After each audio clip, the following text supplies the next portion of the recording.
Me so that మీకు ఎవరైనా ఒకళ్ళు తోడుండేటట్టుగా అని చెప్పారు. చెప్పారు సార్, చెప్పారు కాబట్టి జడ్జి గారు ఓకే అన్నారు. హెల్త్ ఇష్యూస్ ఉన్నాయని చెప్పారు.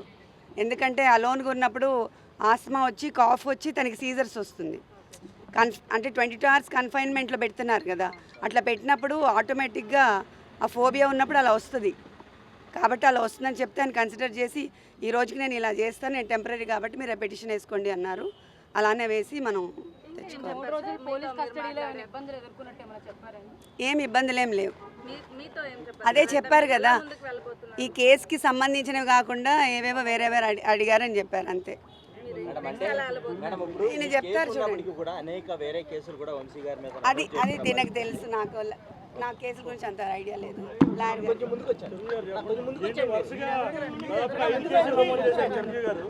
వరుసగా 5 కేసులు నమోదు చేశారు వల్లభనేని వంశీ గారి మీద, ఒకదాని తర్వాత ఒకటి. కేసులకు సంబంధించి ఎట్లా చూడాలి ఏం చెప్తారు?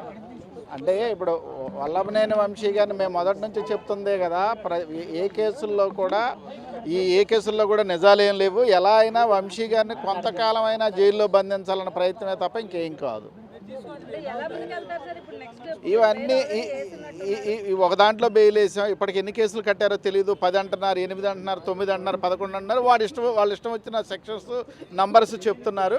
ఇవన్నీ ఫుల్ ఫైనలైజ్గా వాళ్ళు అవన్నీ ఒకటి సమాచారం తీసుకున్నాం. అన్నీ కలిపి వీ కెన్ ఆల్మోస్ట్ ఇవన్నీ కూడా రేపు కోర్టులో నిలబడేవి కాదు. ఇప్పుడు సత్యవర్ధనం ఎలా అయితే సత్యం ఏసీబీ కోర్టులో చెప్పి ఎస్సీ ఎస్టీ కేసు ఆ పార్టీ ఆఫీసులో తొలగిపోయిందో, భవిష్యత్తులో కూడా అన్నీ అలాగే జరుగుతాయి. ఇప్పుడు ప్రతి కేసు ఎలాగో కోర్టులో ఛాలెంజ్ చేయాల్సిందే. ఇవే రేపు కోర్టులో కొంతకాలం జైల్లో పెట్టడానికి సరిపోతుందే కానీ ఈ కేసుల్లో వల్లభనేని వంశీని శిక్షించడానికి ఎటువంటి మెటీరియల్ లేదు. వరుసగా 1 by 1 కేసులు వస్తూ ఉన్నాయి కదా. మొన్న ఒకటి వచ్చింది, వరుసగా 5-6 కేసులు రావడం వల్ల ఆల్మోస్ట్ 5-6 నెలల పాటు ఎవరు రారు, బయటికి కూడా రావడానికి వీలు లేదు అనే ఒక అంశంలో మీరు ఎలా డిఫైన్ చేస్తారు దాన్ని? అంటే ఇప్పుడు వాళ్ళ ప్రయత్నం అయితే మీరు చెప్పినట్టుగానే నెలలు వల్లభనేని వంశీని లోపలుంచి ఎట్టి పరిస్థితుల్లో బయటికి తీసుకురాకూడదన్న ప్రయత్నంలో భాగంగానే they are going to file all these false cases 1 by 1, one after one. ఇప్పుడు ఇవన్నీ కూడా రేపు భవిష్యత్తులో will challenge all the cases in court of law, at high court and supreme court level. Many cases definitely will be quashed. Sir, ఇప్పుడు ఈ narco అనాలిసిస్కి ఏదో నేను సిద్ధంగా ఉన్నానని నేరుగా న్యాయమూర్తి గారు వంశీ గారు చెప్పినట్టుగా తెలుస్తుంది. ఏంటి, ఎందుకు అంత పరిస్థితికి ఆయన సిద్ధం అవుతున్నాడు? ఇంత పెద్ద కేసు కాదు కదా ఇది. అంటే నార్కో అనాలిసిస్ అనేదానికి, బ్రెయిన్ మ్యాపింగ్ టెస్ట్ అనేదానికి వల్లభనేని వంశీ గారు సిద్ధంగానే ఉన్నారు. కానీ మరి దాని మీద ఇంకా ఎటువంటి, అంటే ఇప్పుడు జడ్జి గారి ముందు అలాంటి వాదనలు ఏం జరగల. అవసరమైతే నాకు ఈ కేసుకి సంబంధం లేదని కూడా చెప్తున్నాడు కదా. అన్ని కేసులకు సంబంధించి వల్లభనేని వంశీ నిర్దోషిలాగే బయటకు వస్తాడు, కడిగిన ముత్యంలాగే బయటకు వస్తాడు. అతను ఈ కేసులకి వల్లభనేని వంశీకి ఎటువంటి సంబంధం లేదు. మొట్టమొదటి నుంచి మేము అదే చెబుతున్నాం, ఇప్పుడు అదే చెబుతున్నాం. వరుసగా కేసులు పెడతారు కదా సార్. ఇంకా ఈ కేసులు అవన్నీ మా దగ్గర ఇంకా ఎఫ్ఐఆర్ రాలేదు. అందరూ మీడియా లీకులు, రకరకాల లీకులే తప్ప ఏమవుతుందంటే ఒక ఎఫ్ఐఆర్ కడితే మా దగ్గర రావడానికి days together 5 days, 6 days, 1 week. అంత అవసరం లేదు కదా. రెగ్యులర్గా ఎఫ్ఐఆర్ మీకంటే ముందే సోషల్ మీడియాలో వచ్చేస్తుంది ఎఫ్ఐఆర్ కాపీ, తర్వాత అందరికీ తెలిసిపోతుంది. కానీ మీరు లీగల్ టీమ్గా ఉన్నారు, మీ దగ్గరికి ఆ కాపీ ఎందుకు రావట్లేదు ఆలస్యం? మేము యాజ్ పర్ ప్రొసీజరే తీసుకోవాలి, సర్టిఫైడ్ కాపీ తీసుకోవాలి, త్రూ కోర్టే తీసుకోవాలి. ఏది పడితే అది తీసుకొని ఏది పడితే అది మాట్లాడటానికి మాకు కుదరదు, మిగిలిన వాళ్ళు మాట్లాడినట్టు.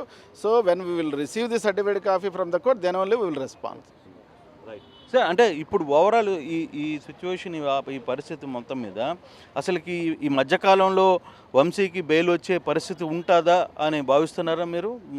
మ్యాక్సిమం వల్లభనేని వంశీకి 100కి 100% బెయిల్ వస్తుంది, బట్ టైం పడుతుంది. అంటే మినిమం ఒక 5-6 నెలలు పట్టే పరిస్థితి అయితే కనబడుతుంది. అంటే ఈ కేసులో అయితే అంతేం లేదు. ఈ కేసులో ఆల్మోస్ట్ 10 days అలా. ఈ కేసులో త్వరగానే, ఎందుకంటే there is no matter in this case. But ఇప్పుడు కొత్తగా పెట్టిన సీక్వెన్స్ ఆఫ్ కేసెస్ ఏముంది ఏంటో అవి చూసుకొని కానీ వీ కెన్ రెస్పాండ్. కానీ ఏదైతే ఇప్పుడు బ్రెయిన్ మ్యాపింగ్ అంటున్నారు, చాలా కొత్త వాదనలు కూడా ఇప్పుడు తెర మీదకి వచ్చాయి. సో జడ్జి ముందు అటువంటి వాదనలో చివరికి వంశీ నేను దేనికైనా సిద్ధం, ఎటువంటి నార్కో అనాలిసిస్ టెస్ట్కైనా సరే సిద్ధమని చెప్పి మాట్లాడుతున్న పరిస్థితిగా వినపడుతుంది. కరెక్టేనా అది? వల్లభనేని వంశీ అన్ని రకాల పరీక్షలకి సిద్ధమే. దీంట్లో ఆ టెస్ట్ ఈ టెస్ట్ కదా, whatever test on earth, either narco analysis or brain mapping and what ever.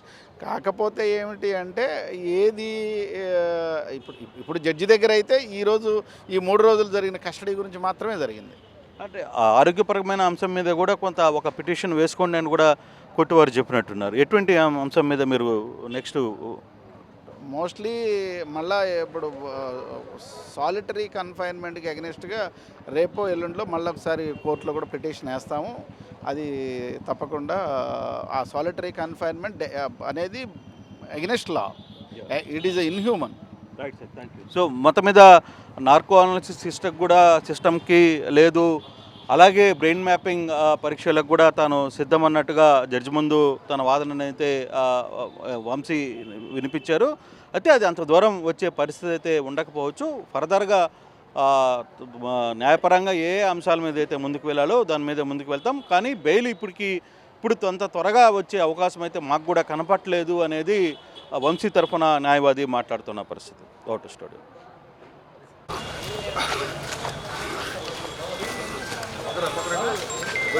రెండు గడికి వచ్చేయండి, రెండు గడికి వచ్చేయండి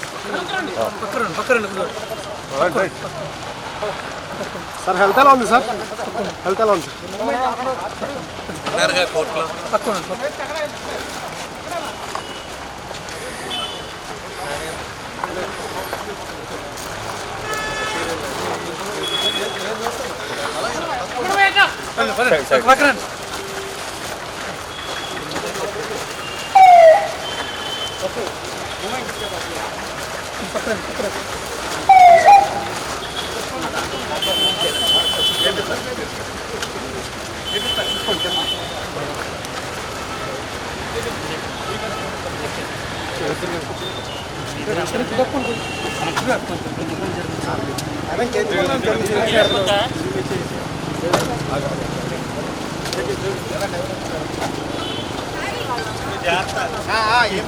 రేపు వస్తానండి.